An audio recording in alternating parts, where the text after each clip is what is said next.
Kapal tradisional yang pernah menjadi kebanggaan suatu ketika dahulu semakin dilupakan. Peredaran zaman dan peluang yang terhad kepada pertukangan dan pembuatannya menjadi faktor mengapa kemahirannya hanya dikuasai oleh orang-orang terdahulu yang lebih berusia.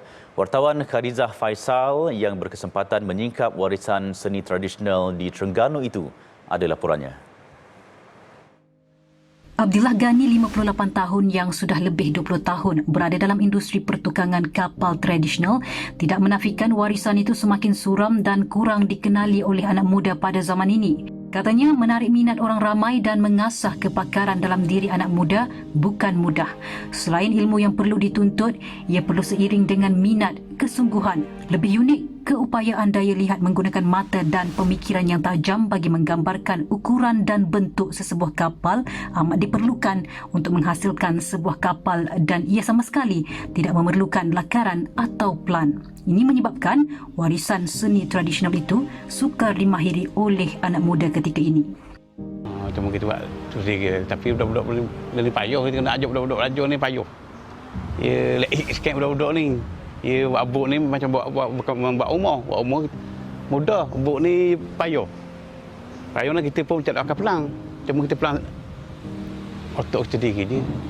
Cuma kita nak tahu tuan-tuan nak buat panjang berapa, kipas berapa. Gearbox tu berapa nak pakai. Kita pakai ni je. Betul. Sama macam Pak Alwi cakap tadi kan. Dia pakai otak. Pakai otak je. Apa, visual sendiri. Kalau kita pakai pelan tak, kita mesti tak jadi macam ni. Kita pakai pelan. Kalau pakai tak macam ni. Jadi Pun begitu, Abdillah tidak berhenti untuk meneruskan usahanya itu. Berikutan, ia masih mempunyai permintaan dalam kalangan nelayan sekitar kampung Pulau Ketam, Kuala Terengganu. Katanya setiap kapal yang dibina akan dihasilkan dengan penuh teliti dan berkualiti. Sementara itu, seorang lagi penduduk yang mahir dalam pertukangan dan pembuatan kapal tradisional selama 40 tahun, Syafi'i Abdullah, 74 tahun, dia sudah menghasilkan hampir 100 buah kapal tradisional. Katanya kapal terbesar yang pernah dibina adalah kapal nelayan Situ sepanjang 85 kaki. Tambahnya, kos modal yang tinggi untuk membina sebuah kapal membabitkan kayu cengal, kipas dan lain-lain antara faktor mengapa industri itu tidak menjadi perhatian generasi kini.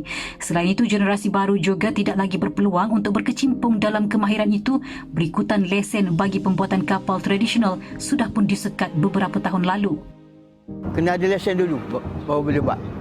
Ataupun kita boleh buat second buat hak nak pupuh tu, kita ambil lesen tu. Apa tu kita akak pembangunan buat baru. Tu kalau dulu keadaan dulu boleh buat. Nak buat kursi tu tepat tu bimbang aku tak dulu. Kita ambil duit banyaklah. Kadang lesen tu, kadang tak bagi. Tu bimbang. Mana kena ada lesen dulu. Kedua-dua pembuat kapal tradisional ini berkata, selain meneruskan warisan seni tradisional Melayu, ia juga menjadi sumber pendapatan buat mereka. Justru peluang dan kerjasama daripada pihak kerajaan amat mereka nantikan, khususnya membabitkan subsidi kayu, pendedahan dan pengkomersialan kapal tradisional serta mewujudkan semula lesen membuat kapal tradisional buat generasi muda. Teknologi pertukangan Melayu dalam pembuatan kapal tradisional ini semakin lama semakin dilupakan, lebih-lebih lagi pada zaman moden ketika ini, dan diharapkan agar kerajaan dapat memberikan kerjasama dan peluang yang seluasnya kepada golongan yang mahir dalam pembuatan kapal tradisional ini agar ia tidak lenyap begitu sahaja.